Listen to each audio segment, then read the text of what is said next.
that 3 months ago, or do you mean year before that? Oh yeah, after the year 3 months ago, yeah. Oh yeah, 3 months ago. Yeah, what was it? You won? Did you win? No, I lost that one. Lost that one. What was it? Decision or? No, I got submitted in the last round. That's heavy. That in the last round as well. That's heavy. That. Yeah. Should have probably chose to be a grappler, lad. I know. Do you know what I mean? Yeah.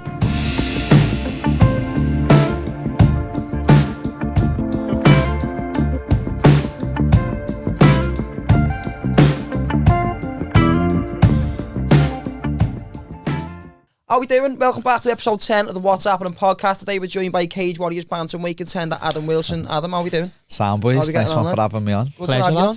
Yeah, good to have you on. What we want to do, we don't want to waste any time. We want to get right into it because obviously we've got UFC London on the weekend as well. It will have been and gone by the time this episode's out, but you train in the same gym alongside Molly Mcann and Paddy Pimblett as well, don't you? They were both fighting on the card on the weekend, but we don't want to focus on them. We want to hear more about you and how you got into MMA and what it was that you started. So, like, what was it that made you want to get into MMA in the first place? Was it like, did you have mates who were already doing it, or was it just something that... Nah, so what it was is, I'd never even heard of it. So when I was 16 and I just left school, I wasn't really doing nothing in Liverpool. And my cousin lived in Jersey at the time.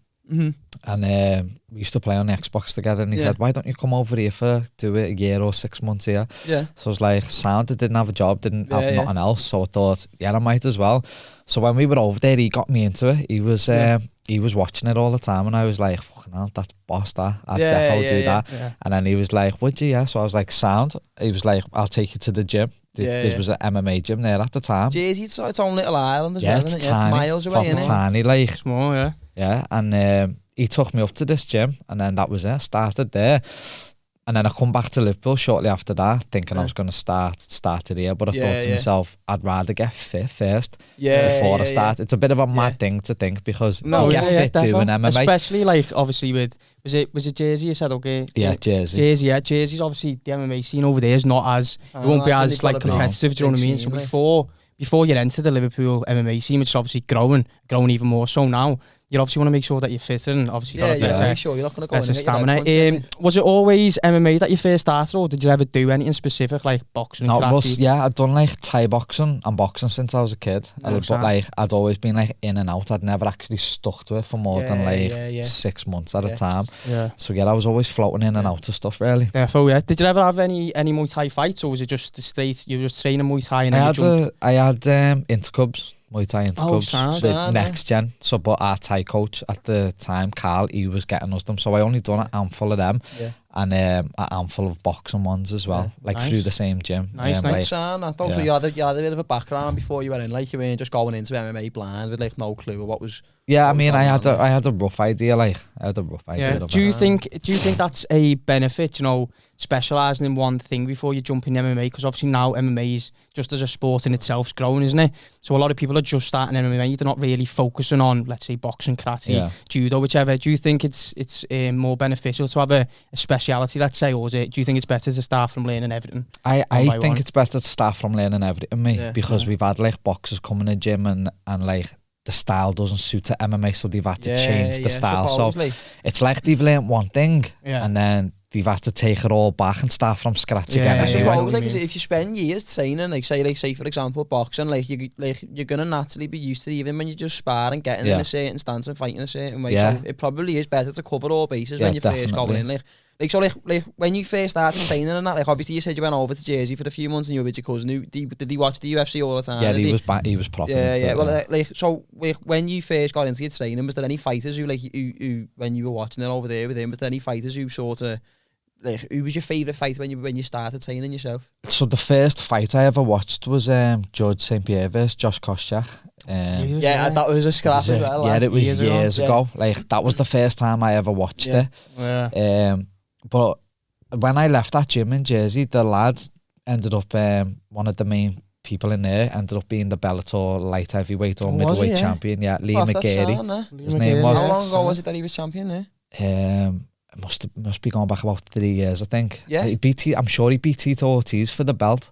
Tito Ortiz, But was that recently, or was that obviously a few years ago? Yeah, this was all new to me. I was like, no way, that's that kid who I was started in the gym with. He's fighting for he's beating Tito Ortiz, do you know what I mean? Yeah. And Yeah, he was like the first person I ever seen that was actually fighting. Like, I'd never met a fighter or anything before I seen him. Yeah, definitely. Well, that's one thing I wanted to ask, because obviously as well, you were saying then, it was mad when you seen that kid who you used to train with, he was then like fighting for like world titles against, like, especially Tito Ortiz. He was massive in the UFC as well at one point. Yeah. So like obviously with you training in Next Gen now, and like the people who you're training with, especially with like Molly and Paddy and that, with them like going to the UFC, and like they both smashed it, to be fair. They both got, Paddy's got a win under his belt. I think Molly's got a couple of wins under the belt there, you know. Yeah, I think Molly's like 5-2, I think. Yeah, like she's smashing it there as well. And I know Chris Fishgold, who we've planned on getting on before, we're going to try and reschedule it with him. Is he still in the UFC as well now, is he? No, he got let go, didn't he? He's in bare knuckle now, isn't he, at the minute? Yeah, he's doing the bare knuckle. Yeah. Apparently though, like, there's a lot more money in bare knuckle, you know, because there is, BKFC, that BKFC have got like a pension plan for fighters as well, haven't they? No, after they retire, there's that one. There's two main bare knuckle organisations now, I think, and BKFC, which is the more American based one, like that's the first fight promotion. I think that's set in like a retirement plan and a pension plan for fighters, because like MMA is not like boxing where like you retire with like 200 million in the bank, like they've set it up now so that fighters can like sort of still live a good life and that after they retire. But and that's like one of the negatives with the UFC. People are saying like apparently that's the thing that Dana White says, isn't it? Do you know what I mean? Like, he says like this isn't a career or a sport, it's a chance to make something of yourself. But obviously people, which is true, you should perceive it as a job, because people aren't just training 3 months of the year. People obviously like yourself, when when you're fighting, you're obviously like what you're doing now, you're doing PT sessions, you're constantly training yourself, waiting for that next fight. So they shouldn't perceive that the fighter is just going to literally be just waiting for this opportunity. You've been planning this opportunity all year round. It could be 6 months you've been planning for it. So the UFC, I think, and they are getting a lot of pressure now. They do have to start making sure fighters are looked after outside the sport. Yeah, definitely. Which is a big thing, which I think why ONE FC is getting a bit bigger, because they seem to have a better, more focus on the fighters, and now Bellator are getting more known for it as well. So I think, what do you think? Do you think the UFC will start making changes, i.e. fighter pay and stuff? I think the fighter pay has been the biggest thing. Yeah, definitely. What I've been hearing about recently. Definitely. Yeah, I think they just need to start working out payment plans or like wages or something. I don't know, because I always hear about fighters putting 6 months of time into like a camp, you know, going to different countries and stuff, and then just breaking even. So they're no better off. Coaches and all that, and tax, lad. And I think especially at the top level, like like you've got fights in the UFC at the minute, like even Francis Ngannou, who's the heavyweight champion to an extent, he's saying like he's having to like lend money for some of his camps and that, and his training camps, and like I think at the top level of any sport, to be fair, like the fighters should be getting paid as top level athletes. Don't like you've got footy players who are on like 300 and something grand a week. And then, as you say, there's fighters who are the heavyweight champion of the world that have to borrow money for training camps. Yeah, well, it is mad as well, because that's just his wage from the UFC, what he's saying. But like, he must surely be making other sorts of money, like sponsors and that. That's a big thing about pay. Well, you know what I mean? I thought that myself, but then when, like, I know years ago, the UFC used to let the fighters have all their own individual sponsors and that. Like before the fight, they'd have the banners hung over the side of the cage with all the sponsors on, and they'd come out with their own hoodies with the sponsors on. But now, like, the UFC, they went to the Reebok deal, didn't they? And then they went to the Venom deal, and like that stops fighters having their own sponsors. Or like, do you know what though? Like, it stops people having physical sponsors, obviously having the tops and stuff. But now it's social media. You don't need. That was the thing why you used to get sponsored, is because that's your platform. Like, everyone would see you fight. But now it's not just a case of people only see a fight, or you people can still get your sponsors, but just do it on Instagram and Twitter just do it off your own TikTok and stuff that's like what Paddy that. said, because he's just added his Instagram to Happenin again, and he just said that's where they get most, like, a lot of my money from. Yeah, you know what I mean? So that's why, obviously it's heavy now. I think he's had the second one to off money.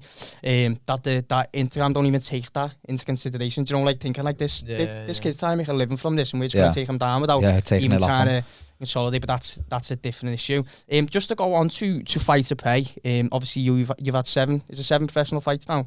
Is it 7? So we obviously fighter pay, the lower down you get. What was, if you want to go into any specifics, obviously like when be on a bit more now. To fight, like, you've got fighters who are at the top level who are complaining over earning like hundreds of thousands for the fight. Like when you're like your first professional fight, hundreds, maybe even just scraping thousands. Well, I mean, my first pro fight, I think I got paid 350 quid for it. But like, I was never really bothered about getting paid for fighting. I just loved to do it, you know what I mean? So like, the first time I fought on Cage Warriors, I wouldn't have been asked if they offered me 100 quid. I would have just been happy to do it. Do you know what I mean? And that's a platform in itself. Do you know what I mean? Like, lad, if someone watch you fight, someone sponsor you, you can still make money. Like, That's like, it's hard getting into fighting thinking you're going to get paid because you barely shouldn't, know. lad. You shouldn't even it's not the like that. motivation for it either, really. No, as not well, the pay. If it gets to, say you're a few years in and you're still not in, and like, fucking loads and loads of money from it, you're going to lose motivation if that's the reason you've gone into it, and you're not willing to play the patience game, then you are going to lose motivation for it. Yeah, see, I know like 35-year-old men that are still skint from still chasing it, and they're no better off now than they was 10 years ago when they were fighting, do you know what I mean? So it's definitely, I don't think you should get into it thinking money and all that, because it's not what it's made out to be from that aspect. It's not,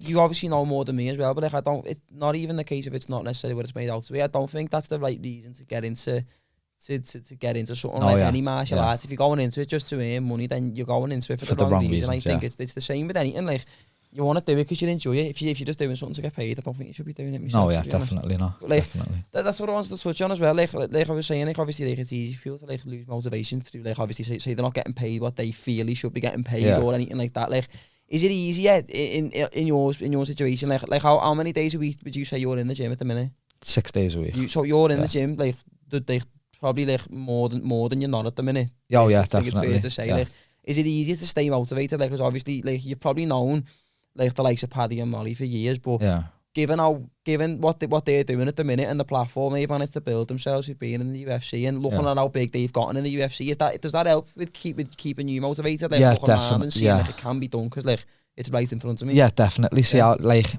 always thought like the people like Fish Gold, Paddy and all that, they've all had the same coaches as me. They've all, everything is the same as where I am. Do you know what I mean? So if you follow the right steps, you should hopefully follow the right path. Yeah, definitely. You've got all the tools for it. Obviously, fighting out the next gym now, is it? Yeah. Is it 3 UFC fighters now? Obviously, Chris, Molly and Paddy. Yeah. And then obviously they've had a lot of cage warriors as well. Yeah. Which isn't the easiest to get into. Like that's the thing. They're probably step below UFC or maybe even Bellator. You'd have probably cage warriors. Yeah, you know what I mean? That probably the level below, but they are a straight path straight into the UFC. Yeah. So cage warriors is probably. Cage Warriors isn't the easiest to... Everyone always used to say as soon as you get to Cage Warriors, it's like the easiest chance to get into the UFC, but I think it's the hardest. Like, because there's so many. Yeah, Cage Warriors... I think that's definitely fair to say that. Yeah, I'd honestly think the Cage Warriors divisions are tougher than the likes of Bellator and stuff, definitely. Yeah. That is the case with Bellator. Like, if you look at like when Bellator have got a card on, like I mean, like I've watched MMA for years. I've watched Bellator and like in the UFC for years, and like even now, like a lot of the time outside of the main and the co-main on a Bellator card, you've probably never. Like, it's people who have got like negative records and that. Like it's crazy. Yeah, just there for the headlines. It's a little bit more like boxing where like they focus it all around the main event rather than the whole card. Like, but like there has been as well, though, especially in Europe. Europe's probably the biggest. In Europe, Cage Warriors is probably the biggest feeder organisation for the UFC in Europe at the minute. Definitely, It's definitely the most known, like. Yeah. How old were you when you got signed to Cage Warriors? I think I was 25, I think. And when was your first pro fight then, or was you in an organisation before? Oh no, I'd had 2 pro fights before. And who was that organisation? So there's one, I had my pro debut with one called Ice FC, and then my second pro fight was Cage Warriors Academy. So that's like, it's like a Cage Warriors, but like a bit more... It's more so for like prospects. Is it amateurs going to pro sort of thing? Yeah, so there was an amateur card and like a pro card and stuff, but it was in like the likes of the Olympia and stuff, do you know what I mean? And then where Cage Warriors would be in like the Echo Arena and stuff like that. That's sick, that like, because a lot of organisations as well, they've not got like the way the Cage Warriors got the academy and that for like younger fighters who were coming up. Like, as far as I know, there's not many other organisations who do that sort of thing. Like, I know the UFC do the Ultimate Fighter and that, but that's a very different thing. Like, it's good that they've got like a basis for younger fighters. To I haven't heard of one of them shows out for a while though. Cage Warriors Academy. Yeah, so I don't know whether they've been scrapped. Or that's also another thing. Obviously, what I've noticed with because I used to work in the Echo Arena, so I've seen Paddy. I've seen yourself fight Adam as well. I've seen Molly. I've seen Chris Fishgold. I've seen who else? Who's on fighting this weekend? The main card. What's his name? Fights out at Darren's gym. Darren Taylor's gym. Tom Aspinall. I've seen Tom Aspinall break someone's shin just checking the kick in the Echo. That was the one I fought on. Yeah. That was it. That was Paddy's flying triangle that night as well, wasn't it? Was that the same night? No, was that not the same night? No, Paddy's flying triangle was in the Echo.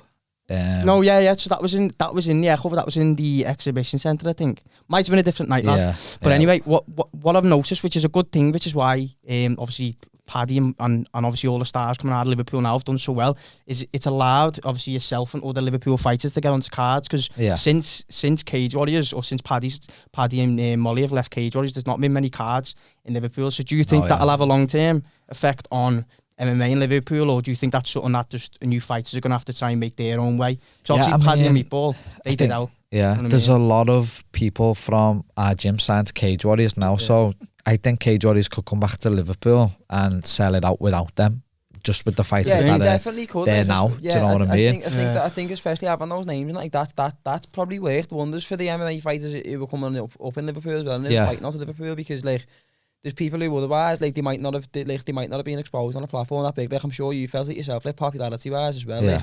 Like especially with you doing the personal training now, that probably helps loads with getting clients in. With obviously you being Licht and doing what you're doing. Of course. What was the? I was going to jump in while you just mentioned the PT session. What was the shift to the PT? Was that a natural thing, or was that something that you planned and thought maybe you weren't earning enough money, weren't fighting enough maybe, or was that something that you've always had planned, was jumping into the training side of things? No, I didn't ever really intend to do any sort of personal training. What it was when just before I turned pro, I used to work on the doors in town, and I didn't like it because like I knew something was I was going to end up getting injured, fighting with some. It's a risky job, that really, isn't it? Yeah, proper. Around people who are pissed all the time. It's a risky position to put yourself in. It was, and I was like, I need to do something, but like loads of people used to ask me for like pad sessions and stuff, but I always used to think, nah, there's no point. You know what I mean? And then I remember one day I thought, you know what, I'll just, instead of training and going home, I'll just stay here and do a few. And I think I'd made like 60 quid or something in 3 hours, and I thought, do you know what, I could actually make serious money doing this. Obviously most people, when they're trying to train, you're probably working just a minimum wage job or close to, aren't you? So when you can see you're making that type of money, just doing PT sessions, it'll probably be a no-brainer. Yeah, that's what it was. And then I thought, well, instead of going there on a weekend, I'll leave that and I can stay in the gym and like a few extra hours a week and earn the same basically dollar. So I'm in the gym where I love to be anyway, and I'm earning triple the amount what I was earning going to town on a weekend dealing with divvies every weekend. So you're getting glassed by some muppet as well.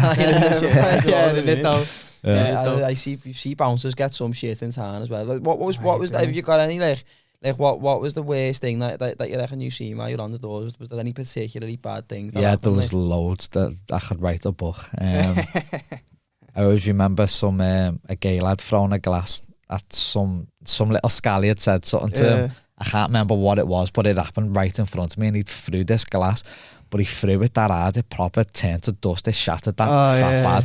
And a little bit of glass was in his eyes and everywhere, and it was just horrible. But there was stabbings and stuff and all that. There always is though in Liverpool, isn't it? Like that's something that's I think Liverpool are probably up there with one of the best cities in the world. But if it is anything negative, you can't say. There's one thing that's putting a bit of a cloud over this dickheads on nights out, innit? Yeah, definitely. What I wanted to ask you as well, obviously, just still relating to the MMA and that, like, have you got any fights at the minute? Not even just in the UFC, in any organisation. Who would you say your favourite and least favourite fighter is at the minute? If you I can say my least favourite. It's Jorge Masvidal.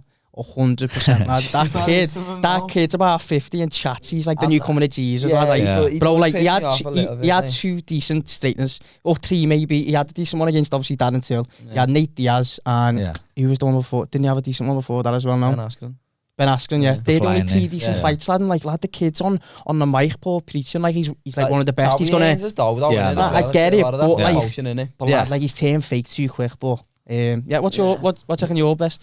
I always like to watch. I don't know whether you've heard of Edson Barboza. I'm a big fan of Edson Barboza. Did he lose on the weekend? Yeah, he did. That Bryce Mitchell's a little animal. He's just some little man.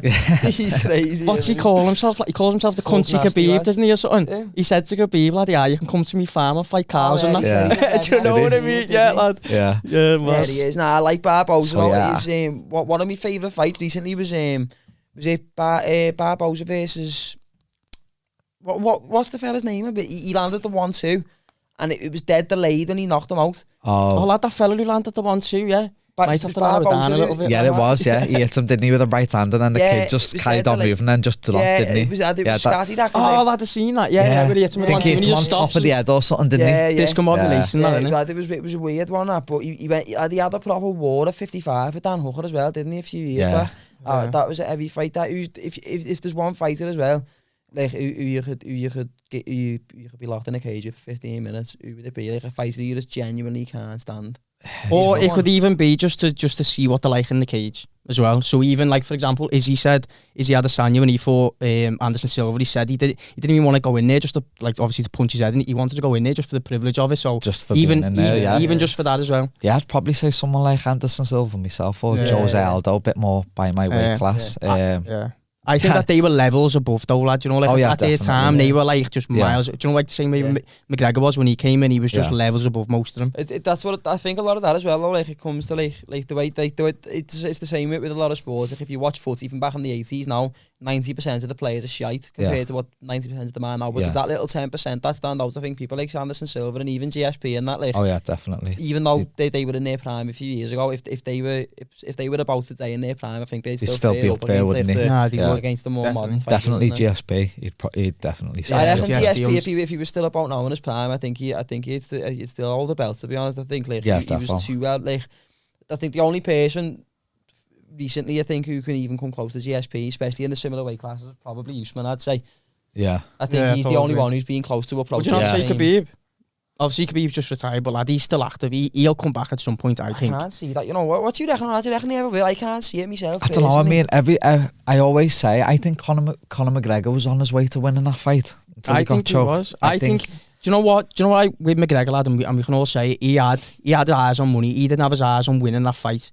Do you know what I mean? So like before, he was drinking before. He was drinking in the press conferences. He was taking a piss out of the press conference. He was never treating him with any respect. And like, if you notice all his other fights before that, he was always saying, "I'm going to treat him like he's the hardest fighter I've ever had. I'm going to treat him with respect, and I'm going to go through him." With Khabib, he tried to dismiss him, but I think it was maybe a place of he was scared, to be honest.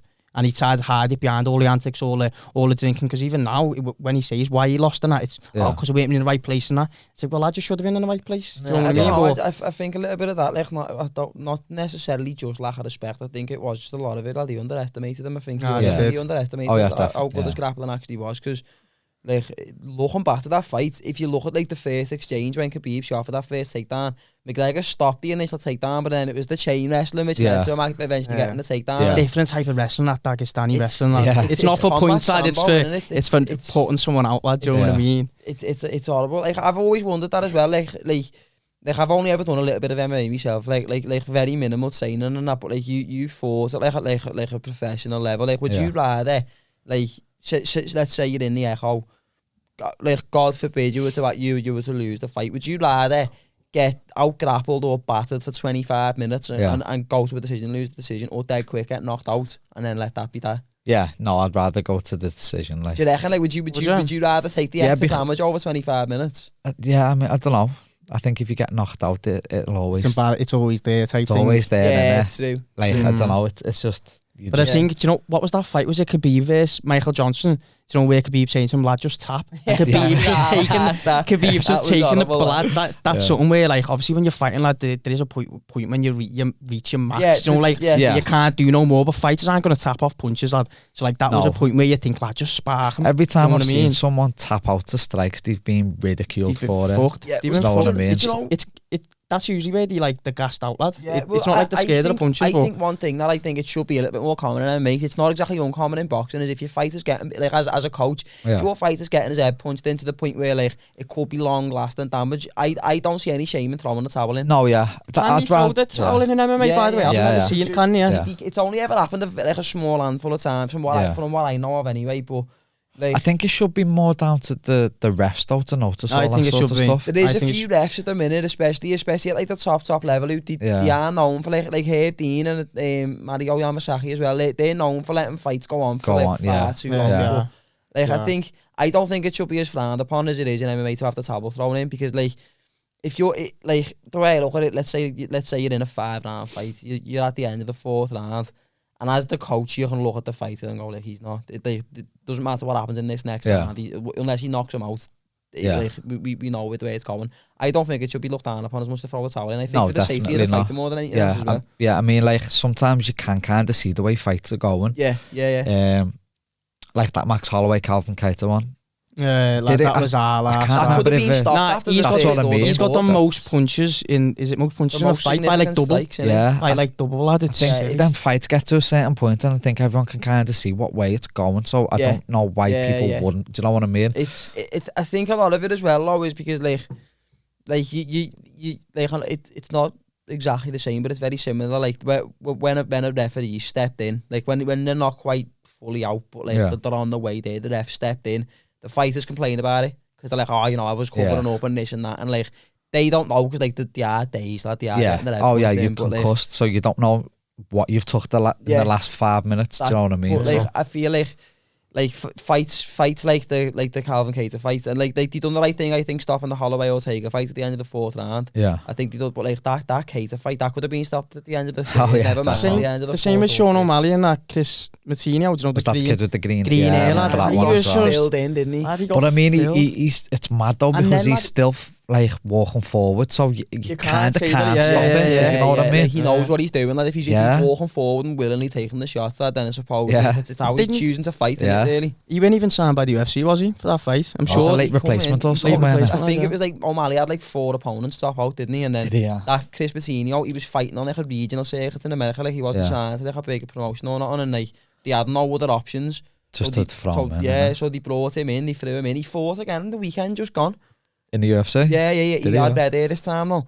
And he got plastic everywhere. He's just like that in the beard here. Lad, he close my eyes. Looks like what one we got here, lads. He just looks like a smelly kid. That Chris Martino. Looks like a proper character on like an Xbox, lad. Yeah, he's disgusting. Yeah, he fought on the weekend again and got filled in on the weekend. Did he? Again? Do you know what though? That's some people's way into the UFC. If they phone me up now and said someone's I'd get it beaten to get in there. Well, yeah, I suppose as well, especially as someone who like had assumed that like you're trying to go as far as you can, lad, with it. Like if they called you now, almost like, do you want to fight for 3 weeks time? You can't, and you say no, I suppose, can you? But you couldn't. They didn't as well. Like I'm just curious because I know we mentioned it a few times. Paddy did turn him down on a few occasions, though, didn't he? Do you know much about that? Like when he was younger, didn't they offer him a contract twice before he actually signed, and he said no. Yeah, I think he said, didn't he? Yeah. Is that legit? Yeah, I think it was 2 or 3 times, because I'm sure after he won the belt in Cage Warriors, they wanted to sign him then. And wasn't he 21 then? He was 21 when he won the belt, wasn't he? And then our coach turned around and said, I don't think you're ready. But then he'll even tell you himself he weren't ready, mentally. So he probably would have got in there, not done much, and been gone. And had his day where he's done the right thing and waited now. Do you know what I mean? Where he's gone in now. He's proper mature now. So he is. Like you can even see him on interviews, lad. Like he back in, like I used to watch his interviews, Cage or his lad, and he was just like a normal lad, like he has been with us now. Like he didn't really think of the audience or even the potential that he could get, because he was just doing it for the enjoyment out of it at the beginning, I think. But I think now he sort of like turned it into a professional job now, hasn't he? He's changed from being that kid from Liverpool who's the Cage Warriors World Champion at 21. He's got that big hype to now. He's a UFC athlete and he's got to act like. Yeah, he's an athlete. He carries himself well for it as well, I think. Can you see that in the gym now? The big shift from when he went from Cage Warriors to UFC. Like, defo. Is he just down more in training or? Yeah, he's just. He just trains all the time now. He doesn't go out much and stuff. And is he even like, while he's in training, is he more focused on that, or is he? Yeah, he trains hard. Definitely. I was wondering as well before, like obviously, you've had like 7 professional fights yourself. Has there ever been anyone in a fight who like? Because I know like a lot of fighters like they tend to put it on a little bit, but has there ever been like an opponent you've had where like you've genuinely like disliked them? Like, has there ever been someone where like there is actually a bit of blow coming in? No. Did you not reckon that's really your? Has anyone not liked you? Just flip it round. Has anyone ever hated you? Do you think? Yeah, I mean probably. Yeah, but like I'm not like a trash talker. I wouldn't talk shit about no one. It's a fight like. So I've never had no sort of hated or nothing to anyone I've fought. Do you think anyone's putting on that, like even to yourself or even to anything that you've seen? Do you think a lot of people, when they put the hatred act on, is it always an act, do you think, or do you think there's always some truth in it, but then after the fight the respect comes, or is it always just an act from the beginning? Do you know, the hatred side? I don't know. I think it's people. It might be their way of dealing with the nerves to try and get angry and try and yeah, definitely. But like, it's mad as well, because in fighting you'd always get these fighters that say he's scared to fight, he doesn't want to fight, and then you think, well, I've signed my contract, I'm at the weigh-ins. Why? How can I possibly put on a pair of MMA gloves and then, you know what I mean? It's mad. Like, that's one thing I've never understood about fighters and people, the way these go, they're scared to fight me. Schoolyard. No one's scared to fight anyone. Schoolyard shouts, you know what I mean? You like, wouldn't even step in the gym if you were scared to fight. Yeah, if you're a pro fighter, then that should not even enter your head to be scared of someone else, especially the same weight as you. That's what I mean. Like one thing I've like I always wonder with the UFC, because like I know one championship does hydration tests, but the UFC do weight cuts and cage warriors do weight cuts as well, don't they? Like, is the process of weight cutting like is that because I know loads of fighters, like when you watch interviews with them, like on any level of the sport as well, they say the weight cuts a lot of the time the hardest part of the camp. Is that the case? Is it? Yeah. Oh yeah. I've seen like people do massive weight cuts. I done a big one myself. I went to flyweight, which is 125, isn't it? 125, or was that 135? No, 135 is what I fight at. Yeah, so it must be. 125 flyweight. Yeah, I think I'm not really sure how to work it in pounds, but I know it was 56 kilos what I had to get to. That's small. That's what 8.5 now. So like the day before, I was like 63 kilos, and I just missed by like a pound or two. But it's funny because there's pictures on my Instagram and I've literally looked like I've had a stroke, my face is dropping. Look like you've been on a clock for about 10 years, lads. When I turned up, like a baghead on the scales, literally. When I turned up to the weigh-ins, one of the fellas there was like, I don't think he should be fighting. Do you know what I mean? Yeah, proper unhealthy. Yeah, it was bad. Do fight organisations take like do you think, so like obviously when you've got fighters doing cards, if a fighter doesn't fight they lose money, do you think organisations, i.e. cage or even any older ones or anything you've seen, do take careful consideration into fighters' health, or do you think some of them are just trying to get that fighter on that scale, get him to weigh and just get him to fight, or do you think they do actually care if someone's unhealthy, or I mean, do you think it's a bit of a mix? No, in the UFC, and now I'm sure you've got to be within a certain percent of your fight weight the week of the fight. Oh, is it? Yeah, so as soon as you get to wherever you are, the fight, a hotel, I'm pretty sure now they do weigh you, and if you're not within the percentage or 10% or whatever it is, you just cut you off. Yeah, you're not fighting. Yeah, there's been a few times, haven't they, where they've had to the fighters, like, I can't remember the names, but they've done it too big of a cut within the space of the week, hadn't they hit the deck on the scale, and because they've come in that late. Like, there was a woman fighter that happened to a couple of years ago, I can never remember the name, but she fully just like hit the deck, like passed out on the scales. Yeah, you can always see it, don't you? Do you think, obviously to sort of link it to your PT stuff, do you think there's better ways fighters could be dealing with cutting weight? So i.e. you do see a lot of them do the water cutting last minute. Yeah. Like, do you think they should be doing, i.e. maybe if it's eating different foods, doing certain types of exercises to try and lose that weight in a more efficient way instead of leaving it to the water? Yeah. Or does it always come down to having to drain that water, or is there any easier ways to go about a weight cut? Yeah. I think it's just diet lead. I think it's just your lifestyle all year round. To be honest. Because see, I'm not the best for dieting all year round. I will get out of shape and eat and stuff. Do you know what I mean? So I can't really say I stay in shape all year round, because I don't. Yeah. But it would definitely make it easier, because I know boxers, their coaches are on them. If they're above a certain weight, they need to get out and run. Do you know what I mean? They have to stay. I think that's where there's more money in boxing though as well. Do you know what I mean? Do you know what I mean? Obviously UFC's obviously just MMA in general. A lot of that, like, most boxing's corruption now. No, but even on its ass, I think I've seen where like minimum pro boxers they get at least grand in a fight. Do you know what I mean? But obviously what you said, your first pro fight was 300 quid. Yeah. So you can't focus on a diet and you can't be doing all that, because you don't even. It's hard unless you've got sponsors giving you like. Yeah. I mean, I'm quite lucky because I've always had like meal preps sponsoring me from the start. Yeah. But if you just. Like, how are you meant to know? Exactly what to eat. How are you meant to know your nutrition if you're just a normal kid straight out of school? I couldn't tell you the first thing about nutrition. Yeah, not most fighters can't. I know fighters now that have been in the UFC and stuff and still don't know. Yeah. Do you reckon having a dietitian for like throughout your camp's an important part of it? Like, or at least have a company that does your meals for you, Yeah, definitely. Do you think that's something Yeah, I suppose as well, like what you're saying, like when you first start out in MMA, you're really like 350 quid for a fight. Yeah. If they for like I would imagine in some cases like it's people's only source of income, so they probably got to fight loads of times year round as well. So getting paid very little amounts of money, you can't really afford to be forking out as well for meal prep. Because a lot of a few of them companies they are quite pricey as well. Like, yeah, well, some of them. If you have 350 quid, that'd only get you like 7 weeks of meal prep. So that's just your you have a fight, if that. Yeah, that doesn't include everything else. Is that something that, because obviously, just to bring it into it's obviously stuff that's happening now, when Colby and Jorge had their fight, didn't he? Jorge's Masvidal, and he was saying Colby obviously worked in their gym, was doing training camps, and then obviously when he turned pro, he was meant to pay him back. Is that sort of like something that happens with the coaches? Because obviously until you turn pro, you can't pay them. Do you know what I mean? But is that something that you sort of agree with the coaches, that once you turn pro, you sort of pay them back, or is it just... It's just a thing that you just discuss when it comes to... Yeah, how it kind of works in our gym is you just pay your the gym's monthly membership while you're at amateur and stuff, and then when you turn pro, you have your fights and you give a percentage of your fight to the... so that's where Colby apparently just didn't give his percentage over, did he? I don't know. I reckon a lot of that with that Covington and Masvidal. I think a lot of the beef, so to speak, between them is exaggerated as well. I think a lot of that was to sell the fight, because otherwise, like if that didn't have like the storyline behind it, it's a case with loads of fights like that fight. Like I only paying 20 quid to watch that. I only wanted to watch that fight because I knew how much they hated each other. Yeah, that's what I mean. I feel like in some cases they're all exaggerated the way. Some fighters reckon they've got like bad blood with other fighters and that. I reckon like, and to be fair, it does make sense, because if it's going to get an extra like 200,000 people to buy a pay-per-view at 20 quid, like, and you're getting a cut of that, I'd bit like I'd like that I hated someone a bit more than I do, to be honest. That's what I mean. Get your top in, innit? So when you've been saying as well, like how long have you been saying at Next Gen for now, did you say? I've been there 12 years now. Been there, so like you probably see people coming and going as well. Like a lot of people start it, like when everyone starts the gym in January, don't you probably see people start it and then fuck off and that. But I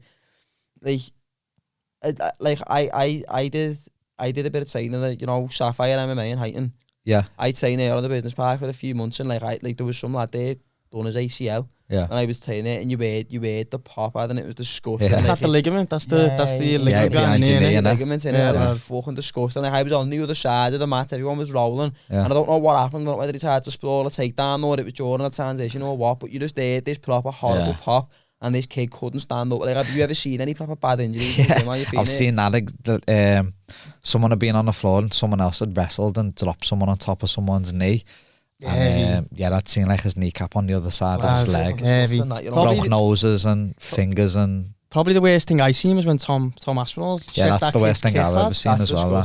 Like, lad, I was working at a bar and cleaners were walking past going, I can't believe what I've just saw. But the sound was just someone getting knocked out, but as soon as they seen that bone... I heard that noise. I was walking out as well and heard that, and I just thought straight away, I was like, I know what just happened. Because I heard everyone go like... the whole crowd. Like, what do you reckon on Leon Edwards? Because like he's been unfortunate. Like he has been very unlucky. Like he's had like the eye poke against Bilal Muhammad, and that was his first fight in like 2 years.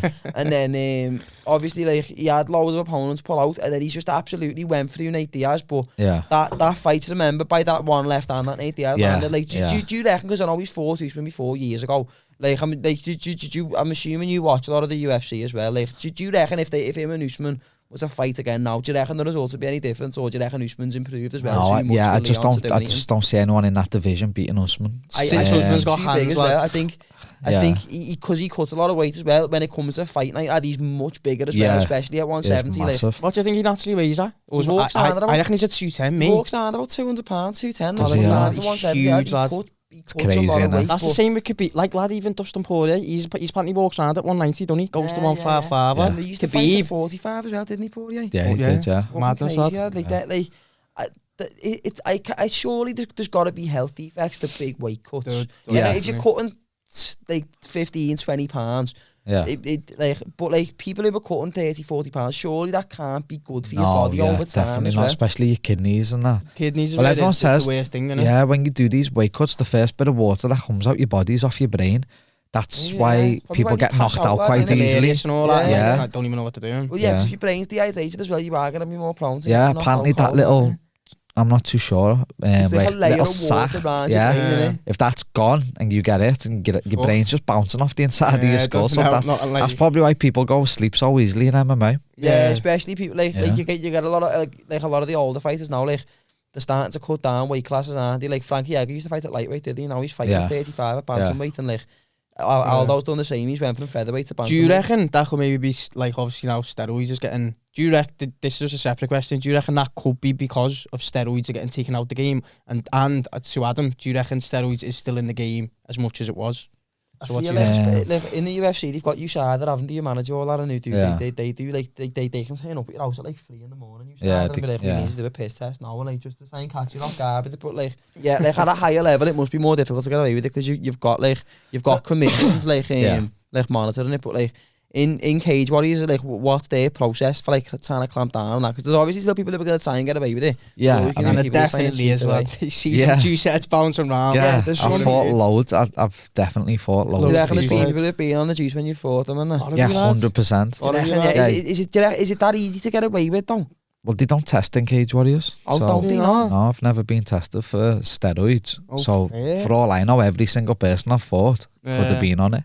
Yeah, that's everything. I think it's something new, like, because like even you don't need to get tested, lad. It's if the organisations, obviously, if Cage Warriors, if UFC want to pay for it, yeah, like, it's you the don't paying, have to. Yeah, it's right. So will the UFC have to pay you to come in and do that? Yeah, they do. Yeah. They pay millions, lad. Millions. Yeah, it costs a lot of money. So the likes of like Cage Warriors and stuff, I don't think they're prepared. You might not have to pay that money. Yeah, but it's funny because if you watch me fight, like people watch me fight and I'm being like, he's deaf. Like you can spot the juice ads. Nah, lad, you can. Lad, lad, it's the trap. Spot them a mile away. They've got no neck, lad, and the traps are like that, shiny skin and stuff. Yeah, you can spot them a mile away. And that, lad, innit? Like just been down to a spa, lad, with the beard or something for the weekend. They have to come out the sauna. That's what they look like. I wanted to know as well, like obviously, like if you could see one fight made, doesn't necessarily need to be in the UFC. It can be any two fighters who you'd want to see dead or alive as well, actually. Preferably alive, because it'd be our last swag. Dig the grave up, elbows off him and go back. It'd be a fair fighter. But if you could see one fight made with few fighters past or present, who just for the sake of seeing how it panned out, who would you want to see? Like, who would you want to see matched up? Do you know what? That's a tough one because there's loads in there. Do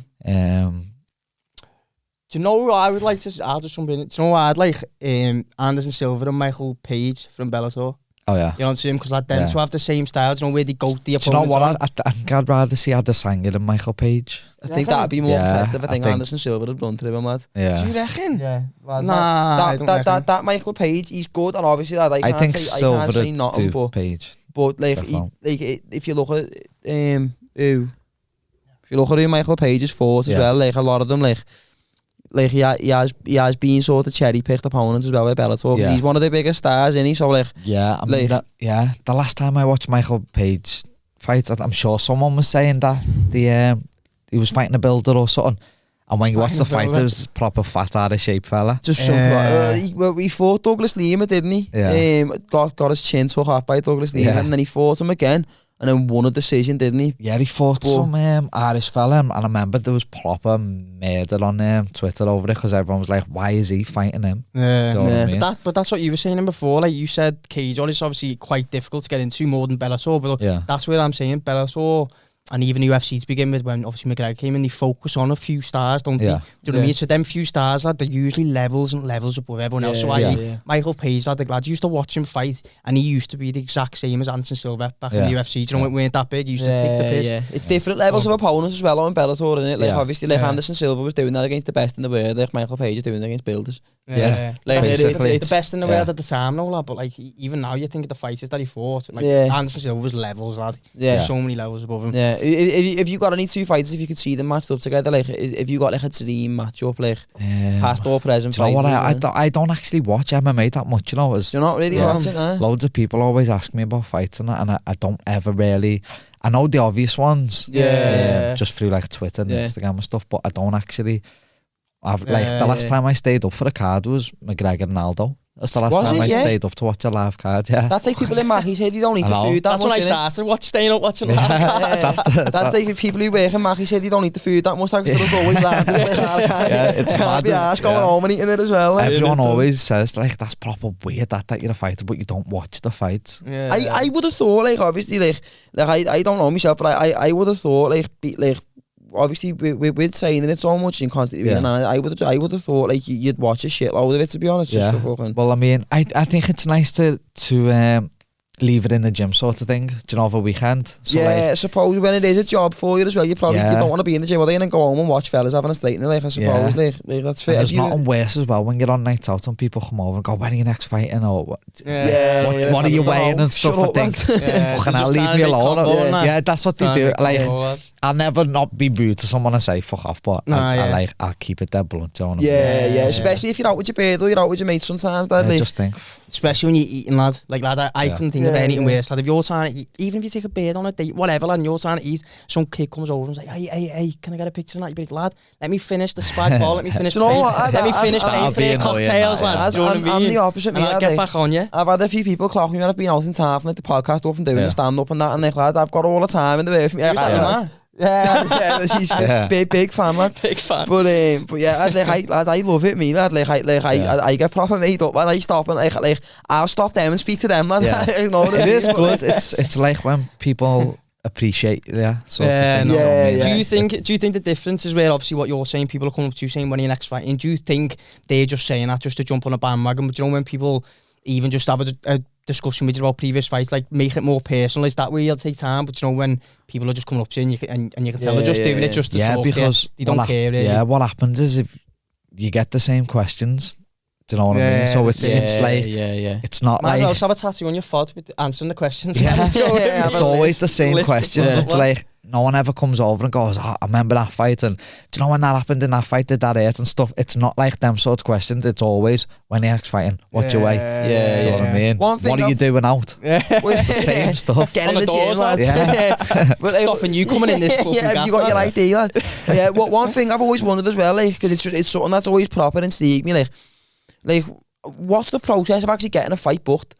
Like, did you get a phone call? Have you got a manager, or did you get a phone call off a representative from Cage Warriors with and they say, like, we've got 3 potential opponents, or they say we've got this opponent on this date, you want it? Like, what's the process of it? Yeah, so basically my head coach is my manager as well. Right. So he's in direct contact with Cage Warriors, with the matchmakers of Cage Warriors. And they'll send a few names and stuff, and we'll go through and be like, well, that fight makes sense, that doesn't, do you know what I mean? But it's when you sign to Cage Warriors, it's pretty easy to get fights. Like, it's not you can't really duck people in Cage Warriors, do you know what I mean? Because if they send a name over 4 names and you say no to all them, you're not fighting. Do you know what I mean? And they probably won't sign you if you're giving that much hassle at the beginning. That's what, like, I think I've heard of a few people where they're just that much hassle, they've just thought, you know what, like at the end of the day, you've got to look at it from the promotions point of view. So, like, they're not asked, do you are, like, they need people in the cage fighting, lad, and if every time they offer you a fight, you're saying no, or you're trying to you're gone. It makes sense, lad, to be fair, it's a business, innit? No, definitely. So like, have you got anything coming up as well, like that you want to promote? Like, have you actually got any fights maybe coming up in the pipeline? At the end of May, I'm just waiting for an opponent. We'll keep the eyes peeled on that. What weight's that? What weight's that going to be, do you think? I think that'll be at 135. At bantamweight again. Well, what we'll do, we'll link Adam's Instagram and all of his socials in the description of the video as well. So go over and follow him, keep your eyes peeled for any fight announcements, and you know, if you get the fight booked, tune in for it as well. What we're going to do before we wrap it up, we've got a couple of little daft questions, a couple of would you rather, sort of relating to the fighting and the saying and that. So Matthew's going to reel them off and see what we think. So we've got about 4 or 5 little questions. Yeah, 4 or 5 little questions, and then we can still ramble on for a bit. So so the first question is, so obviously as a fighter, would you rather be undefeated and end your career? So let's just compare this. Would you rather be undefeated with 3 title defences, or would you rather have 10 title defences but have lost once in your career? 10 title defences and lost once. Why is that? Do you think? I don't know, I think more 10, a legacy thing, do you think? Yeah, 10 title fights, so you've obviously fought the best in the world 10 times. Yeah, you know what I mean? So I suppose in MMA as well, it's not as important to keep the O on your record as it is in boxing, is it? In boxing, I think, in some cases, as soon as you lose a fight, you finish, lad. Oh, yeah, definitely. Like, there's been prospects of it being proper coming up, and like it happened, it's sort of with Lomachenko. Like, I don't know if you watch too much boxing, but Vasily Lomachenko was undefeated. He lost one fight early on in his pro career, even though he won like 300 damage. Lost two, didn't he? Yeah. He's lost two now. He's lost two now. I think, was it Linares that he lost to? Can't remember, it might have been. And then like he's like a lot of the sort of like a lot of the promotion behind it. Yeah, it does. Whereas when you lose MMA, it's not really as you can lose three in a row in MMA, come back and knock someone out. Yeah, and then you're right back up there again at the top. Yeah. So, and would you? So let's say you're fighting for the title, right? Yeah. Would you rather lose the title? So this is your last fight ever. It's a title fight. Yeah. Would you rather lose that fight, but you keep both your eyes, or in that fight, an opposition came in and said you got no. Would you rather in that fight someone broke your eye and broke your eye socket and you ended up obviously losing an eye? So would you rather win a title and lose one eye, or would you rather keep two eyes but never win a title? Ever. I'd probably rather win the title and lose an eye. You reckon? Would you lose a whole eye? Yeah, probably. Whole eye for the rest of your life, just for that title. Yeah, that's it. Depends what title. Yeah, so like a UFC. So let's say you got signed with the UFC. If it's the UFC, yeah, I'll probably 100%. Lose an eye. Do you reckon for cage? Do you reckon you keep both eyes? Yeah, you'd rather keep your eyes. Up to £350 and you might lose an eye for you. Do you know what I mean? Yeah. That's commitment. I thought you'd lose a whole eye. I've not even got me gigs on, lad, and I'm regretting that. No, but I think your thing, man. Would you rather? So like we're sticking on the eyes here, lad. I've got an eye fetish. Alright, audience, so send pictures of your glasses. Get your gigs on, lad. No, but yeah, would you rather fight with already have lost vision in one eye? Yeah. So this is your comeback fight. Yeah. No. Would you rather have lost vision in one eye, or would you rather fight with no hearing at all? So would you rather have one eye for the fight, but you can hear, or would you rather have no hearing, but you've got both eyes? I'd rather have both eyes. Yeah, you don't want to be blindsided, do you? So this is the thing. Because most can't hear your corner. Yeah, most of the time you fight off instinct anyway. Yeah. Corner's good for like calming you down and the odd little thing. Do you know what I mean? Yeah. How many times do you reckon, would you say, in a fight, do you reckon a corner influences it, to be honest? Because we always hear on obviously on the UFC and that, you hear the coaches shouting in the corner. They're always there, especially when they're ever listen, or do you feel like saying, shut the fuck up, let me just smash this kid's head? I don't know, sometimes my coaches would they probably say, nah, he doesn't listen. But I have listened a few times, do you know what I mean? I always hear Paddy, always. It's weird. I just hear his voice over everything. Yeah. Right, so when you fight, does Paddy corner you? Like, is he he's not even in the corner. I think he's cornered me for like 10 rows back and you can still hear him. Like. Yeah, but I still hear him. It's weird, it's mad. Yeah. Do you reckon the coaches though, like obviously you say they come in between rounds to calm it down and that, but like in terms of the fight, like do you reckon the coaches do have more of the influence like in the actual fight, or do you reckon, as you say, it does come down to instinct? Because obviously they're watching from a third person perspective, but you're in there actually, you've got the feel of how it's going on. That, I mean, like instinct? I don't think they take into account how you feel. Do you know what I mean? Yeah. So like, there's been fights where I've literally been gassed and haven't been able to keep my hands up, but they scream and keep your hands up, or keep your jab going, and like you can't physically do it. Do you know what I mean? I suppose as well, it's harder for them to know. Must be frustrating. Yeah, it's proper. Must be frustrating for them. They're not feeling what you're feeling themselves as well. So like from their point of view, they probably just think, why hasn't he got his hands up? You know what I mean? See, I've cornered people and thought, I'm asking you to do the most simple thing and you're not doing it. And it's frustrating thinking, why aren't you doing it? But then I'm not in their shoes, so I don't know why. It's probably harder to do when you've got a kid trying to kick your chin off as well. You know what I mean? It's probably harder to take advice in that moment, like, you know? So the last question is, would you rather, so like say you're obviously in a fight, would you rather be a striker or mainly a grappler? So would you rather have a strong... Why is that? I don't know, it's just more entertaining, innit? I've never wanted to... Just for the entertainment side, or for the compete? I mean, there's nothing like hitting someone in the face as well. There's no better feeling. Yeah. But do you think it's for the entertainment of the fans? Is that why you choose that? Or would you choose it for the competitor? Do you think it's... But competitively, do you think it's better to be a grappler or a striker? I mean, probably being a grappler would probably take it a bit further, but I don't know. I'd like to look back at me fights and not sit there for 15 minutes thinking, fucking hell. Yeah, it's just like, do you know what I mean? Yeah. I'd rather, even if I'm taking a few smacks, Yeah. I'd rather watch them back and be like, yeah, this is a sick fight. Khabib straighteners just look like pornos, lad. Yeah, Do you know what I mean? I wouldn't be happy to look back after all the time and effort you put into seeing me lying on top of people. I'm just saying, like, I know it's a completely different thing altogether, but like to compare it to something whenever I'm going and doing like gigs with the comedy and that, like I only write jokes that I'd want to hear myself. Like I don't want to write something just for the sake of pleasing other people. Like I'll only try and do shit that like I'd find funny if someone else said it. So I know it's not the same, but I would assume it's the same thing. You only want to like perform in a fight the way you'd want to see someone else fight. Yeah. Definitely. That makes sense. And yeah, just to obviously jump on your personal training stuff. So obviously, Adam, how long was it since your last fight actually? Last October. That's quite recent then, to be was that 3 months ago, or do you mean year before that? Oh yeah, after the year 3 months ago, yeah. Oh yeah, 3 months ago. Yeah, what was it? You won? Did you win? No, I lost that one. That one? What was it? Decision by? or? No, I got submitted in the last round. That's heavy, that. In the last round as well, that's heavy, that. Yeah. Should have probably chose to be a grappler, lad. I know. Do you know what I mean? No, but yeah, so like this PT stuff now, what's the benefits, do you think, of having a separate business to the fighting, and then what's the negative to it? I'm just in the gym all the time basically with the PT and I like it, do you know what I mean? I like coming in the gym early and being there all day and then every hour with the PT is different, do you know what I mean?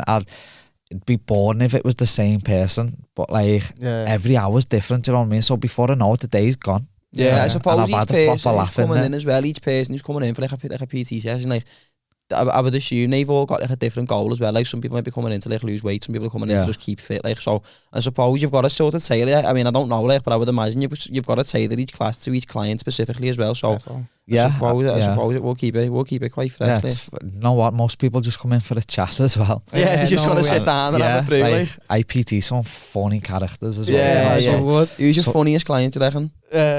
Do you know what I've had? It's mad as well because if you go in the gym and you ask anyone who's like, who gets the maddest clients in here? It's me. They're just drawn to me. Like, what's the maddest thing that's ever happened? Like, has there ever been any proper weirdos you've had? Like, obviously, don't say names and that, but like, what? You'll say name off camera. Cut this out. Say the name. What's the maddest thing that's happened? Like, when you say you've had some characters, like, what's the maddest thing that you reckon's happened for the session? There's a kid recently who I've had to take the Aussie like twice already. Why? I don't know, he just blacks out. Just sees Paddy over there and gets started. Yeah, just been blacking out and like having like what looks to me like a seizure or a heart attack or something. Could be epileptic or something. Yeah, that's what I I'd charge him petty money to take him the Aussie, you know. I'll be charging him straight. I went round the Aussie, he was in a wheelchair and went, hey, I know you're in a wheelchair, but have you got that money there? That'll be a tenner for fuel. I have to charge. You like that one doing the life sport, taking the score out his pocket. Well, do you know what had happened the other day? I was on the phone to the ambulance and she was like, oh yeah, you're only round the corner from the rush. Said it might be better if you get him there. Do you know what I mean? But he's sound now, he's perfectly fine, but he's just they don't even know what it is, what's wrong with him. Yeah, definitely. Defo shouldn't be doing PT sessions. I know, well I've thought this now, putting through some kids through some Paddy going to the broiler every week. To be like, fucking hell, he's here again with another client. What's going on in them sessions? And then what's a negative, obviously, to doing a PT and alongside your fighting? What do you reckon's a negative? The negative. Has there ever been a time where it's took away from your own training for fights? Or it has, definitely. Is it easy to control it while you're training as yourself as well? Yeah, see, I am a bit of a people pleaser as well. So if I'm meant to be training, I think, and someone's like, oh, let me get in, I'll be like, oh yeah, go on then, I'll do it, and then I'll do training for half an hour sort of stuff. So that's a bit of a bad thing. But I suppose as well, though, like it is, I think like from a business perspective though, like if you're able to spend more time yourself in the gym, but earn a good living as well while you're there learning yourself, I suppose it's a bit of a win-win as well. Like obviously it come with its negatives, but there must definitely be more positives than negatives there. Like. Yeah, there is definitely. I mean, the only really negatives are like, see, I always scribble out the times when I train, so it doesn't really do that much. But like, it's like people cancelling, turning up late, and cancelling last minute. Do you know what I mean? Yeah, it's especially funny because obviously at the minute from where just because lads just see all these birds banging off. Thanks to Adam Wilson on the Instagram stories. Now, is it getting busier now? Is it getting a lot busier? Do you reckon since lockdown? Do you know what I mean? Like, do you think there was a period? Do you know what? Like, I've always been busy. Like, thank God, I've always been. I've never really had a time where I've been like, what, I've proper. Like, I've always had a constant flow of people. Do you reckon that's because you're fighting? Do you think, or do you reckon that's just in general, just because you're fitness, or you're fighting that give you that platform? Fighting defo got me there with the PT and like teaching the kids and stuff. But I suppose I like running your classes out of Next Gen as opposed to doing it from a pure gym lad as well. It probably probably helps loads because people know the gym. Like, even people who aren't necessarily into the fighting lad, like they know the gym because of who's there and what it is now. Yeah, so I think if someone's like offering fighting classes in like a JD gym or something, or someone's doing it in a proper gym where there's people in the UFC, I think everyone's gonna be like, fuck that, I'm not going to JD. I wouldn't go and do a one-on-one jits class in a JD gym. Yeah, no one would, would they? You see that some fella on a cross trainer sweating next to you, it'd be horrible. Yeah, no, that's sick though. Like what would you say? Like have you, like, obviously you've got your short-term goals as well, but like fighting wise and with the PT, and like what is the long-term like goal and aspiration with that? Like, have you got a clear vision, like a step-by-step where you want to go, or are you just happy to live in there and just see where? Yeah, I'm just happy to just go with the flow for a while, like nice defo, just see, because I keep still building. Like, I'm doing like classes and stuff now instead of just PTs. So just focus on like stuff group sessions and that, is it? Yeah, for the kids, because I couldn't really take on any more kids, so I thought just do a big group. Yeah, instead of turning them away or. I thought I'll put them all in one. That makes sense. Like, how much as well? Like, so, like, say I was to want to come to you for like a one-on-one hour session. Like, how much are your classes, and like, do you do any like say you book fucking 20 classes? Do you do it for like a discount, like a no? I don't do no more block booking stuff. Yeah, just make them pay full price. Just £20 cash only. Just pay as you go. Just pay as you go. How much are your classes? And that's just for anyone who's watching. They might be interested in booking them as well. I charge 30 for the hour, mate. 30 for the hour. Yeah, that's sound. And is it the same for kids classes as well? Is it? No, the kids classes are £10 per kid. Oh, that's sound. Yeah, that's. But it's funny as well because like. With any other, you can ask any PT, no, they're cancelling stuff. Yeah. So I've come up with a little thing to get round people cancelling. Like, normally if you book a PT and you don't turn up, you still gotta pay, do you know what I mean? Yeah. But people, like, it's mad, like, there's loads of minge bags out there that'll try and get it. So like, if I book someone in at 4 o'clock and they let me know at like 3:45 that they can't come, like, I'll say you still gotta pay, because I could have moved everyone down and got off, or someone else could have had it. That's what I mean. Like, that's like I seen some bird the other week moaning, like proper fume, because she does like nail acrylics and she had like 3 people cancel on the day, and like it was one of them. You're thinking, stop fucking moaning, but you're thinking she's just lost about 60 quid there. People just cancelling, lads. It is annoying, like, but what I've started doing is I've done it like the positive thing. Is that probably? No, I was just making a wall of shame on Instagram, and I was putting I've seen that, like, you know what I mean? Naming and shaming. Yeah, so I just thought, like, no one wants to be known as a minge bag, do they? So I thought, fair enough. Like, I'm not going to message people, I'm not going to go out my way and message people, so I just thought, you know what, I'll just put a story up and say, whoever's not paying the sessions, I'm just going to make a wall of shame for you. I'm just going to embarrass you. It's not, you'd feel a cunt, wouldn't you? You're obviously taking advantage, because, lad, of what you said before, you're a people pleasing that, and obviously, lad, you seem sound as fuck. Yeah. Like, lad, they're obviously taking a piss out of you. Do you know what I mean? That's what I mean. What I'd do is just triangle lock them. But you know what's funny though, a little guillotine. Yeah. So now the people that don't pay, they're all like fucking, like, they all act minted, they're all like and they're the ones that never pay. It's the people who've got normal jobs that always pay, do you know what I mean? That's even the way, like, even when I used to work in a record, lad, like, people who tip would be normal people, lad, the normal workers, lad, the people who are rich, I've only got my card. So I've got a story about, there was this American footy player, but I've got a story about that Mark Goddard as well, the UFC ref. Well, anyway, lads, lad, this American footy player, lad, comes up to me in that bar as a bevy, and he goes, yeah, I've only got dollars and that. And I'm like, lad, you're in fucking Liverpool, you mad cunts. Like, get your dollars away, like we can only take pounds and that. And he turned around, yeah, I've got this gel. So I was thinking, wow, is this kid going to take me in a bogs or something in a sex show? Lad, my head was gone. Little V05. And lad, this American foot lad, I don't even know his name, lad, but lad, he had his face on the side of this like fitness gel, do you know, like heat rubbing that, and he went, yeah, lad, take that home. And I thought, lad, you want me to do that just so I can look at your face while I'm putting rub all over my legs, do you know what I mean? Nah, but lad, you know, as well with this Mark Goddard, and lad, I don't know if you want to say, lad, you don't want to, but I think, lad, he's too cocky for his own good, lad, because lad, he came into the bar, and lad, you all get free vouchers, you're on it, when you go ringside for them fights, you get a little free voucher, don't you, for like a drink and that. Yeah. You get, lad, so lad, this Mark Goddard's been like, lad, think about it, bro, he's probably like a millionaire, or, well, probably not a millionaire, but lad, he's probably got enough well off, lad, to get himself back. He's well off, bro, and lad, he's used all his vouchers, lad, yeah, and he goes, yeah, can I have like a gin or something? And I was like, yeah, man, yeah, sound. He went, oh, they haven't got no vouchers left on that, and I was like, heavy on you, that lad. Do you know what I mean? Yeah, just looks pay. like looks like you're getting off, mate. Do you know what I mean? No, but lad, getting this baby then. Nah, but lad, his mate turned around and goes, what? Not even for the famous UFC referee? And I just looked at Mark thinking, lad, this kid's gonna say something. And he didn't say nothing. Nah, lad, he just like looked at him and said, so what about for the famous referee then? I was like, well, lad, I was like, nah, mate, you can get back in that octagon, you muppet. Do you know what I mean? Here's some tap water. It's embarrassing, isn't it, man? It's like, you don't go the hairdressers or a restaurant with no money, so why you turn up to your PTs all the time and not pay? Exactly, lad, I remember being out in, me and my mate went to Korean Classic, remember that on the docks last year? Yeah. We went down there, and then the after party for it was in Mcann, and I've never been in Mcann before this, and I goes there. And then we goes to go to the bar, and like this was the first time anyone had ever clocked me from doing the podcast or the comedy and that. And one of the fellas who was like in charge, like the doors and that, he's come in and went, yeah, wait there, goes in the back and then comes out with free drinks tokens for me and the lads and that. And I was what's that for? He went, lad, we appreciate what you're doing with the comedy and that. And lad, we had been out, lad, so I was fucked, and lad, my head fell off, and I was stood there and I was going to me, mate, lad, he just gave us free tokens, and I was walking in my hand, and I was going, lad, that's scatty, that, you know, lad, it was horrible, lad, but it's not something you'd ever ask for, though. No, I'd never go into a gaff and be like, cunt, asking for free drinks. I'd never go into a gaff and be like, oh, do you like laughter? Well, yeah, you're welcome. Any chance of a free drink? Like, it'd be horrible, lad. It's defo, like the more money you get, the more people look up to you, lad, the more you'd expect it, lad. Do you know what, though? If I was a multi-millionaire, I would never expect it. Especially you say that, though, you know, you say that. I think money changes people, the way like... I'd look at it, lad, the more dough I've got, the less reason I've got to need free drinks. Yeah. Like a bevy, what's a bevy? £6. Like, yeah, exactly.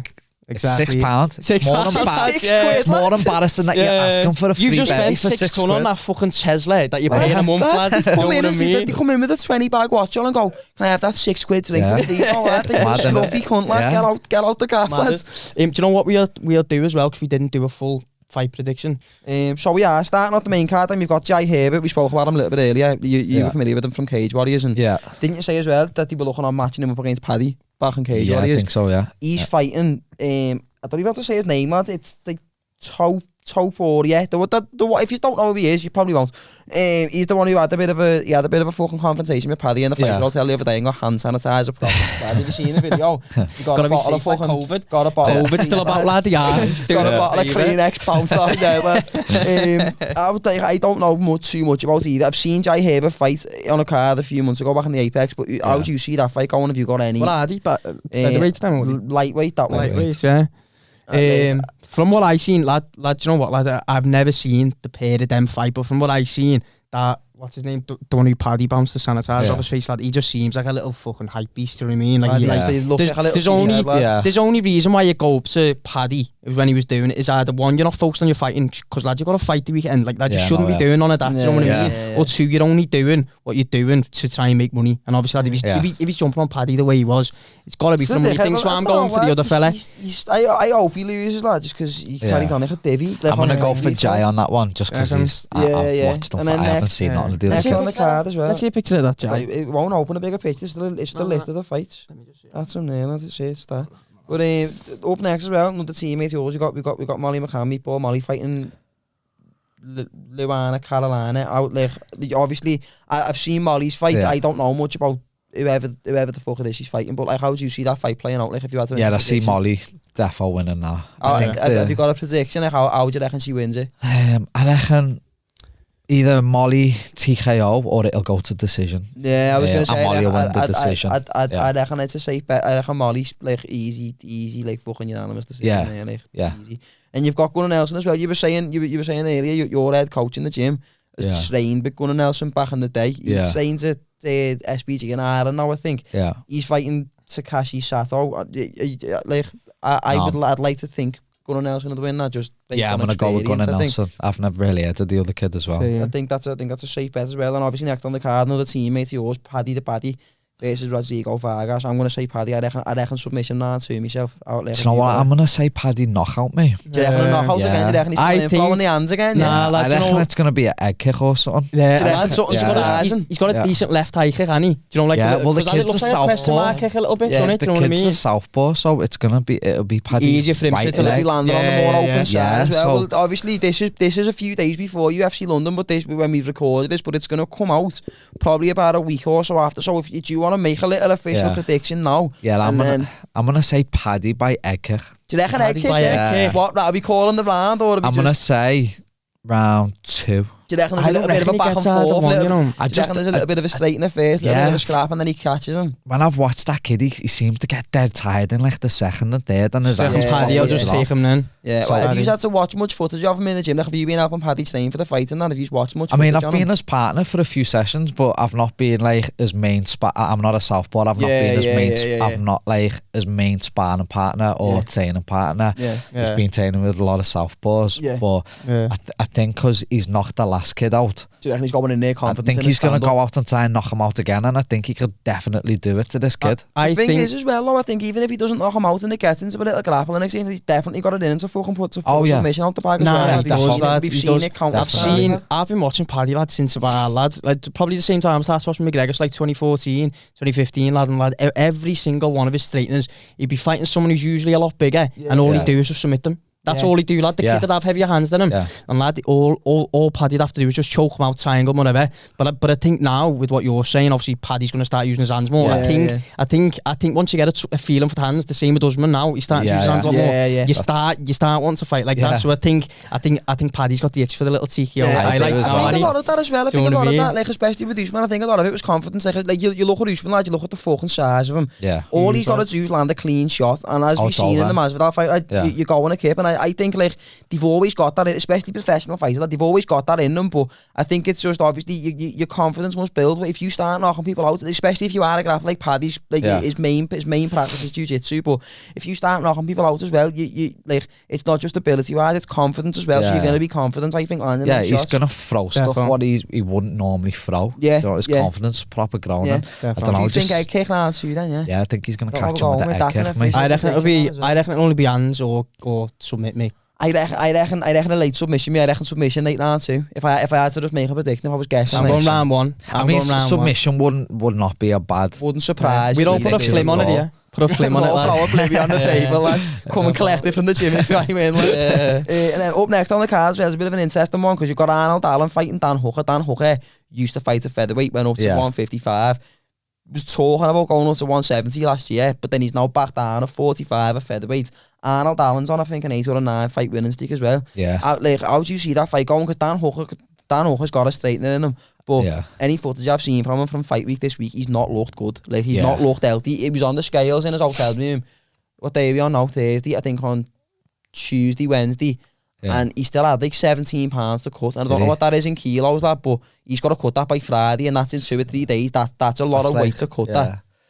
Yeah, I'm gonna go with Arnold Allen on this one. I think Arnold Allen. I think he's just a beast, isn't he? And he's struggling, and he's on the up, lad. And I think that big trajectory thing, like, lad, people are saying his name now. He's fully on the up. I think that's a big thing. Nowadays, did you ever see his fights in Cage Warriors, Arnold Allen? I didn't see anything in Cage Warriors, but like I've seen a lot of his fights in the UFC, lad, and like an 8 fight winning streak had speaks for itself, especially at featherweight. Featherweight is one of the most stacked divisions in the UFC at the minute. Like 8 fight winnings. What was he like in Cage Warriors? Was he still as beast as he was now? Some of them fights are sick. Do you reckon he's grown in any way? Can you see a change in him? Was he just a more evolution fighter of what he once was? Do you know what? I've never really took notice of his career, but I do remember him from back in the day at Cage Warriors. So I watched his Cage Warrior fights more, And I remember back then thinking, what, he's good, him. Yeah, he's decent. proper good. Yeah, like from what I've levels, seen lad. recently, there's no obvious weakness, lad, because he can strike. He's got a good. Like, he's got everything, hasn't he? But like, lad, his ground game, it's so well rounded as well. Like, there's not like a weakness that you can spot just through watching him. I think Arnold Allen does it, me. I do definitely. I think it's gonna be easier for him than people think it is as well. Like, that Dan Hooker, lad, like.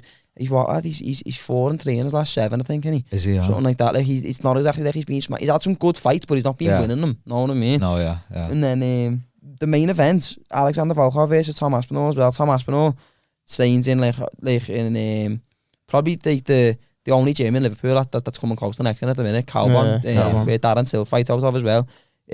Aspinall's been smashing it at heavyweight. He's been everyone who's been put in front of him. He's finished them. I think he had a submission along the way, but other than that, it's been knockouts on it really as well. And like Volkov's dangerous, but he's over the hill a little bit. I think he's on the tail end of his career. Like personally, I think Aspinall, it's going to be a 5-round fight. I think 9-2-3 Aspinall catches him and puts him away. What do you reckon? I wouldn't even say that. I don't reckon it goes the distance. Definitely not. No, I think somewhat like I'm gonna go Aspinall knockout.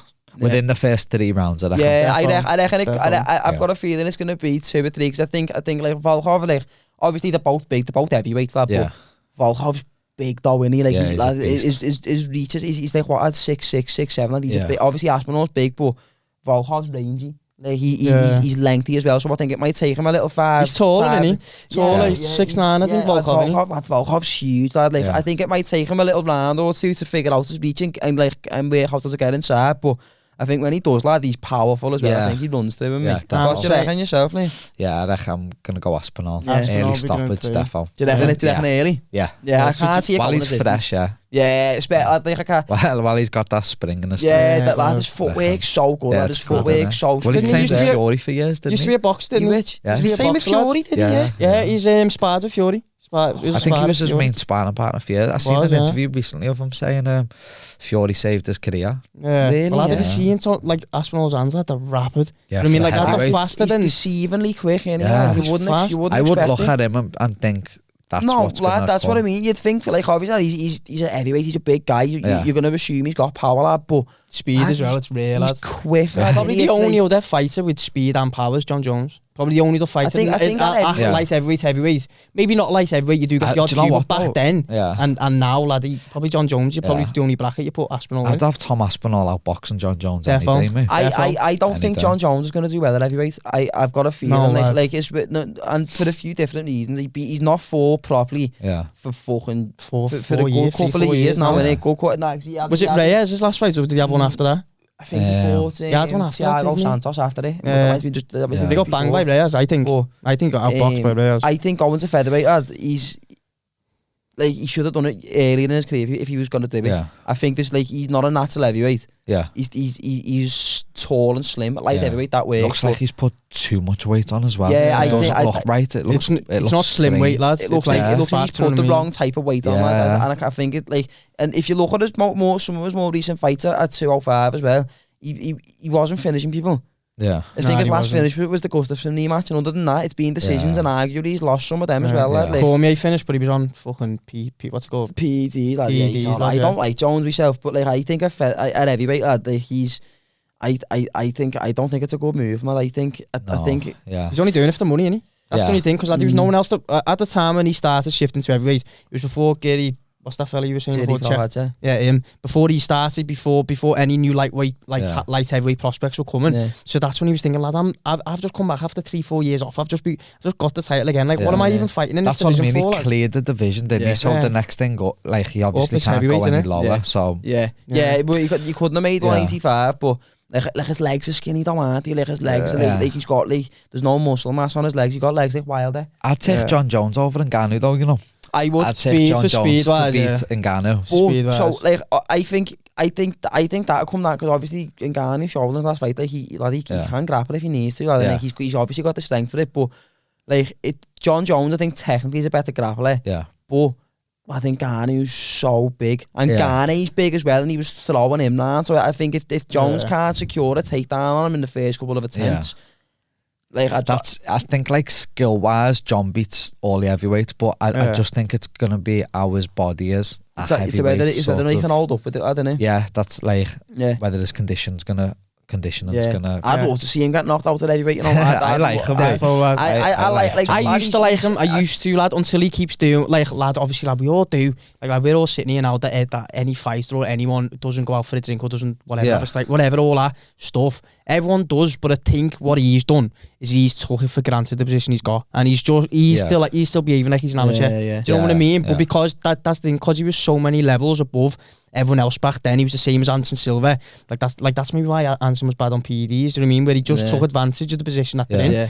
And I think where a lot of fans go off, John Jones is clear. He's not even thought about like the fans who are following him that they can't watch him fight. He just has took the piss out of fans. It's just funny, lad, because he'll do something like he'll go out on a mad bender in Vegas and like fucking elbow a pregnant woman or something, and then he finds God for 6 months, lad, and then he gets back in the gym, and then he fucking headbutts an half feather, and you're like, lad, what are you playing? And then he finds God again, and you're like, come on, sweet. Get John on the Jerry Springer show, lad. He'd have a line up of kids. He's fucking done in, lad. He's the sort his head out, lad. Did you see him putting police cars through the weekend? He's a fucking lunatic, lad. He's horrible, lad. He's been on the mushies, lad. I just take him for like his fight, mate. I just a fighter, lad. He's quality, especially his early fights. He's a divvy. I think one of the best finishes in the history of MMA, lads, that standing guillotine against Lyoto Machida, lad. That was cold. That was the way. As soon as he let go, lad, he just folded. He hit the deck, lad. It was disgusting, that. But do you know what? I always wanted to watch him fight Anthony Johnson. Do you remember? It never quite happened. Did it, lad? It never happened. That was probably one of the fights what I would have wanted to see. Yeah.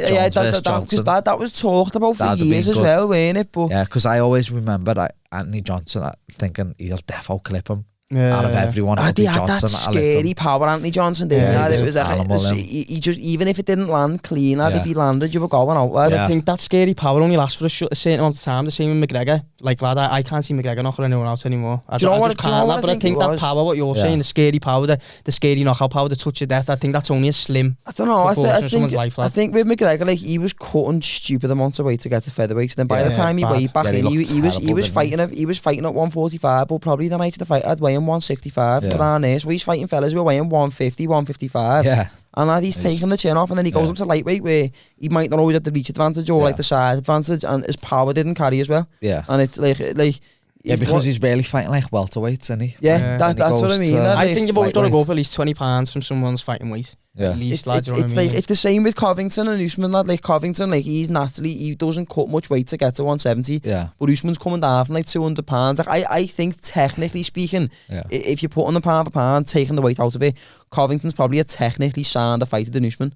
Like I think his striking's a bit more crisp than that, but like Usman's size, lad, and his power, and because Covington's so much smaller, even if he lands clean, it's not hurting him, lad, is it? So I think that was probably where his show, because like even when he got Usman down in that second fight, he couldn't keep him there just because of the size difference. Like Usman was just so much stronger than him. So like, in like the next 5 years, then obviously you're fighting, you're in Cage Warriors at the minute, you're contending at 135 in Cage Warriors.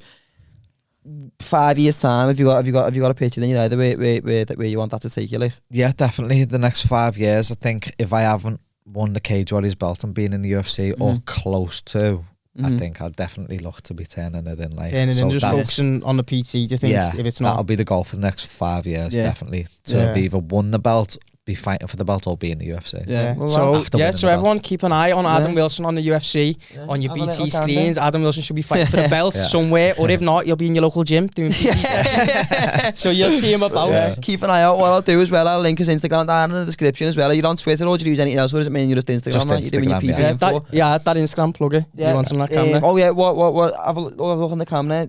Say your Instagram, and I'll link it in the description as well. That's the Insta. Yeah, get on there. I'll put a link to it in the description as well. If you're in Liverpool, or you're close to Liverpool, you want to get to one of the better gyms out there, and you want to get some proper good quality PT sessions in, fucking get in touch with them, but actually go and pay for your sessions. Yeah, or you'll be putting on the wall of fame, and we'll start banging on you. Just don't be a fucking scruff, because I will have your names on the telly behind. We'll put on the telly, lad. You look like a scruffy cunt. So yeah, go and follow Adam's Instagram. I'll link it down in the description. Adam Wilson PT, isn't it? Yeah. Right, so Adam Wilson PT, there'll be a link to it in the description of the video. Go and have a little look at it there.